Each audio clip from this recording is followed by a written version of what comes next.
তিনি যে বলছেন তিনি ডিসেম্বরে ফিরে আসবেন, এটা কিন্তু তার বক্তব্য না, এটা কিন্তু তাকে দিয়ে ভারত বলাচ্ছে।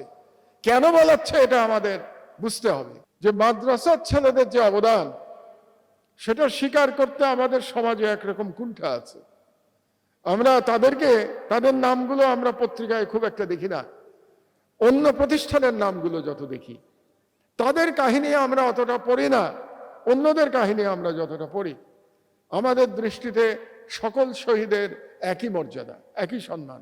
কিন্তু দুর্ভাগ্যজনকভাবে আমাদের দেশে মাদ্রাসার যারা ছাত্র, তাদের প্রতি এক ধরনের বৈষম্য সেই স্বাধীনতার পর থেকেই করা হচ্ছে। এর প্রেক্ষাপটটা আপনাদেরকে একটু বুঝতে হবে। আমি সেই বিষয়ে একটু কথা বলতে চাই। এই প্রেক্ষাপটটা কখন শুরু হলো? এই যে মাদ্রাসাকে অবহেলা করবার এই প্রেক্ষাপট শুরু হলো শেখ মুজিবুর রহমান যখন ইসলামের নামে রাজনীতি নিষিদ্ধ করে দিলেন। কারণটা হচ্ছে, এটা একটু বোঝার বিষয় আছে। কারণটা হলো যে 1971 সালের যে মুক্তিযুদ্ধ ছিল, সেই মুক্তিযুদ্ধ ছিল জালিমের বিরুদ্ধে মজলুমের লড়াই। আমরা মনে করেছিলাম যে পাকিস্তানি শাসক গোষ্ঠী মজলুম, এই জন্যে তৎকালীন পূর্ব পাকিস্তানের জনগোষ্ঠী মজলুম হিসেবে সেই জালিম শাসকদের বিরুদ্ধে লড়াই করেছিল। কিন্তু দুর্ভাগ্যবশত স্বাধীনতার পরে দেখা গেল এই জালিম আর মজলুমের যে লড়াই, এটাকে অনেকটা ইসলামের বিরুদ্ধে লড়াইয়ে রূপান্তরিত করা হয়েছে। এই জন্যে আলেমদের তখন থেকে নিগৃহীত করার কালচার শুরু হয়েছিল। আপনারা যারা ছাত্র তারা জানেন না, যারা শিক্ষক তাদের হয়তো মনে আছে 72-এর অবস্থার কথা, যে আলেমদের তখন পালিয়ে বেড়াতে হতো। আলেম দেখলেই তাদেরকে রাজাকার এবং রাষ্ট্রবিরোধী বলে তাদেরকে অপমানিত করা হতো, এবং তাদের অনেককে হত্যা করা হয়েছে নির্মমভাবে, কোনো বিচার ছাড়া, বিনা বিচারে।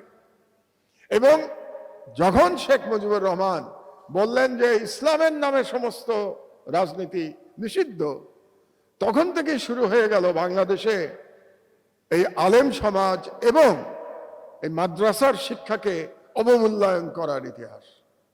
যদিও শেখ মুজিবুর রহমান বোধহয় ভুলে গেছিলেন যে তার নামের আগে যে শেখ শব্দটা, এটা কোত্থেকে এসেছিল, আমার মনে হয় মুজিবুর রহমান এটা ভুলে গেছিলেন। কারণ ভুলে না যেতেন তাহলে তিনি ইসলামের বিরুদ্ধে এরকম একটা অবস্থান গ্রহণ করতে পারতেন না। কারণ শেখ শব্দ তো ইসলামের আগে নিশ্চয়ই এই অঞ্চলে ছিল না, কাজে শেখ শব্দ এসছেই তো ইসলাম আসার পর থেকে। কিন্তু শেখ মুজিবুর রহমান এটা সম্ভবত বিস্মৃত হয়েছিলেন। যাই হোক, তো যে কথাটা আপনাদেরকে বলতে চাচ্ছি, এই যে সমাজে ছোট করে দেখার একটা কালচার চলছে আমাদের, সেটার প্রমাণ আমরা শাপলা চত্বরের পরেও দেখতে পেয়েছি। শাপলা চত্বরের পরে যে গণহত্যা হয়েছিল, তারপরে সমাজে যে প্রতিবাদ হওয়ার কথা ছিল, সেই প্রতিবাদ কিন্তু হয় নাই। কেন হয় নাই? কারণ শাপলা চত্বরে মাদ্রাসার ছেলেদের হত্যা করা হয়েছে। শাপলা চত্বরে গ্রাম থেকে আসা দরিদ্র পরিবারের ছেলেদের হত্যা করা হয়েছে। সেই জন্যে শহুরে মধ্যবিত্তের এটা খুব একটা তাদের জন্যে, তাদের মানসিকতায় তেমন ভাবে এটাকে তাদেরকে আহত করে নাই।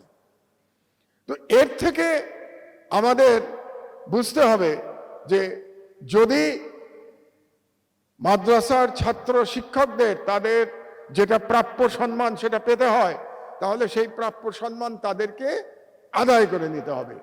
কোন রাষ্ট্র কিংবা বর্তমান যে রাষ্ট্র ব্যবস্থা, সেই সম্মান আপনাদেরকে কখনো দেবে না। শেখ হাসিনা তো আপনাদেরকে কি একটা সনদ দিয়েছিল, কিন্তু সেটা তো লোক দেখানো সনদ ছিল। সেই সনদ ছিল তার এক ধরনের রাজনীতি, সেটা আলেমদের নিয়ন্ত্রণ করবার রাজনীতি ছিল শেখ হাসিনা। এর মধ্যে কোনো সম্মান ছিল না। রাষ্ট্রের কাছ থেকে সম্মান চাওয়ার কোনো প্রয়োজন নেই, রাষ্ট্রের কাছ থেকে সম্মান আদায় করে নিতে হবে। এবং সেই আদায়টা আপনারা শুরু করেছেন এই জুলাই বিপ্লবে আপনাদের ভূমিকার মধ্য দিয়ে। এবং জুলাই বিপ্লবে আপনাদের ভূমিকা প্রমাণ করেছে যে মাদ্রাসার ছাত্র শিক্ষক তাদেরকে ছাড়া দেশে কোনো বিপ্লব সম্পন্ন হতে পারে না, এটা আপনারা প্রমাণ করেছেন। এখন যে কাজটি করতে হবে, আমি আপনাদের কাছে অনুরোধ রাখবো সেটা হলো জ্ঞান বিজ্ঞানে আপনাদেরকে এগিয়ে যেতে হবে। মাদ্রাসার ছেলেরা যদি তাদের মেধায় অন্য যে লেখাপড়া বাংলাদেশে আছে সেটাকে ছাড়িয়ে যেতে পারে, তাদেরকে পরাজিত করতে পারে, তাহলে এমনিতেই সমাজ আপনাদেরকে প্রাপ্য সম্মান দিতে বাধ্য হবে। আজ থেকে 1000 বছর আগে এই ইসলামী বিশ্বেই তো বাইতুল হিকমা প্রতিষ্ঠিত হয়েছিল, তাই না? জ্ঞান বিজ্ঞানের পটভূমি ছিল বাইতুল হিকমা প্রায় 1000 বছর আগে। আমাদেরকে আবার বাংলাদেশে এই বাইতুল হিকমা প্রতিষ্ঠা করতে হবে এবং ইনশাআল্লাহ সেটা আপনারা পারবেন বলে আমার বিশ্বাস আছে। কারণ আমি মাদ্রাসার ছেলেদের সাথে প্রায়ই কথা বলি, তারা আমার কাছে আসে, বিভিন্ন বিষয়ে আলোচনা করে দীর্ঘদিন ধরে। আমি দেখতে পাই তারা অত্যন্ত মেধাবী এবং আমি দেখে খুব আনন্দ অনুভব করি যে যত আমি দেখছি তাদের মেধা আরো উন্নত হচ্ছে। কাজে আপনাদের পক্ষে রাষ্ট্রের নেতৃত্ব নেওয়া সম্ভব এবং সেটা কারো কাছ থেকে চেয়ে নিতে হবে না, আপনারা নিজেরাই এটা নিতে পারবেন ইনশাআল্লাহ। তো কাজেই তবে সেখানে মেধার সাথে আরেকটি কথা আমার বলা খুব প্রয়োজন, সেটা হলো আপনাদেরকে নৈতিকতা রক্ষা করতে হবে। কারণ যেহেতু এই রাষ্ট্রে, এই সমাজ ব্যবস্থায় মাদ্রাসার ছাত্র শিক্ষকদের নেতিবাচক ভাবে দেখার একটা সংস্কৃতি আমাদের মধ্যে আছে, আপনাদের ছোটখাটো ভুল ত্রুটিও কিন্তু প্রচার বেশি পায় বাংলাদেশে, এটাই বাস্তবতা। তো যেহেতু সেই ধরনের ভুল ত্রুটি আপনারা না করেন, এই ধরনের নৈতিকতা আপনাদেরকে অর্জন করতে হবে এবং আপনারা যদি জ্ঞান এবং নৈতিকতায় নেতৃত্ব দিতে পারেন তাহলে রাষ্ট্রের নেতৃত্ব ইনশাআল্লাহ আপনাদের কাছে চলে আসবে। শেখ হাসিনার বিরুদ্ধে লড়াই তো আমাদের একদিনের না, দীর্ঘদিন ধরে চলছে। আমাদের লড়াই চলছে। শেখ হাসিনা 2008 সালে সাজানো নির্বাচনে, আমি এটাকে সাজানো নির্বাচনই বলি, 2008 সালের ওই আলোচনায় আমি যাচ্ছি না, দীর্ঘ হয়ে যাবে। তারপর থেকেই আমাদের লড়াই চলছে। আজকে এই মুহূর্তে উনি এখানে নাই, রফিক সাহেব থাকলে ভালো হতো। একটা পুরনো কথা বলি, আমার নিজের একটা অপরাধের কথা বলি আপনাদেরকে, যেই অপরাধের সাথে রফিক সাহেবের যোগাযোগ আছে। উনি একটু আগে বলছিলেন না যে 2013 সালের আন্দোলনের কথা, যে আন্দোলনে শেখ হাসিনার হয়তো পতন হতে পারত যদি জুলাই বিপ্লবের মতো সাহস করে পুরো জাতি 2013 সালে রাস্তায় নামতো। নামে নাই, আল্লাহর ইচ্ছা ছিল না, জনগণ সাহস সঞ্চয় করতে পারে নাই। ওই সময়ের একটা কথা বলি, বুলবুল সাহেবেরও শুনলে উনি মজা পাবেন। আমি জেলখানায় দীর্ঘদিন ছিলাম, আপনারা জানেন, প্রায় 5 বছর জেলে ছিলাম আমি। তো জেলখানার থেকে অন্যায়ভাবে টেলিফোন করা যায়, কেউ কেউ করেন এটা। আমি আমার জীবনে করি নাই, এই জন্য আমি বলতাম যে এটা অন্যায়, কাজে আমি এটা করব না। কিন্তু একদিন আমি সেই অন্যায় করেছিলাম, সেই গল্পটাই আপনাদেরকে বলছি, আন্দোলনের কারণে এই গল্পটা বলছি। আমি একবারই ফোন ব্যবহার করেছিলাম পুরো 5 বছরে, এবং আমি ফোনটা করেছিলাম রফিকুল ইসলাম সাহেবকে। এই জন্যই বললাম যে উনি থাকলে ভালো হতো। কেন জানেন? এই 2013 সালের আন্দোলনের সময় এই আন্দোলন নিয়ে আমার কতগুলো পরামর্শ ছিল, তো সেই পরামর্শ কাকে দেব আমি বুঝতে পারছিলাম না। তো আমাকে তো সবাই বললেন তখন যে রফিকুল হক সাহেব নাকি, উনি রফিকুল ইসলাম সাহেব, উনি দায়িত্বপ্রাপ্ত, জামাতের তরফ থেকে উনি একজন দায়িত্বপ্রাপ্ত এই লড়াই করবার জন্য। তো এই লড়াইয়ে আমার পরামর্শটা দেওয়ার জন্য আমি ওনাকে ফোন করেছিলাম। এই একবারই আমি এই আইনটা ভঙ্গ করেছিলাম, আপনাদের সামনে অপরাধ স্বীকার করলাম। এটা বলছি আমি এই জন্যেই যে লড়াইয়ের অনেক ঘটনা আছে যেগুলো আমাদের অজানা, আমরা প্রত্যেকে বলিও নাই, অনেক লড়াইয়ের ঘটনা অজানা। তো শেখ হাসিনার বিরুদ্ধে বা শেখ হাসিনার ফ্যাসিস্ট শাসন ব্যবস্থার বিরুদ্ধে আমাদের লড়াই দীর্ঘদিন ধরে চলছে এবং সেই লড়াইয়ের ধারাবাহিকতায় আমরা আল্লাহর রহমতে, আল্লাহর অসীম রহমতে 2024 সালে আমরা জয়লাভ করেছি। এবং আর একটা লড়াইয়ের কথা না বললে আমরা তাদের স্মৃতি ভুলে যাব।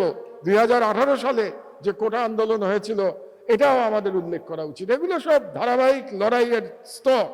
তারপরে নিরাপদ সড়ক আন্দোলন হয়েছিল। এই জন্যই আমি মনে করি যে এগুলোর ইতিহাস রচনা হওয়া খুব গুরুত্বপূর্ণ এবং ইতিহাস রচনা হওয়া উচিত। প্রত্যেকটা স্টেজে যে কারা কি দায়িত্ব পালন করেছে। কারণ ফ্যাসিবাদ পরাজিত হয়েছে। শেখ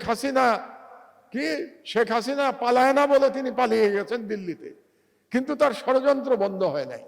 এটা আমাদের স্মরণে রাখতে হবে। তিনি যে বলছেন তিনি ডিসেম্বরে ফিরে আসবেন, এটা কিন্তু তার বক্তব্য না, এটা কিন্তু তাকে দিয়ে ভারত বলাচ্ছে।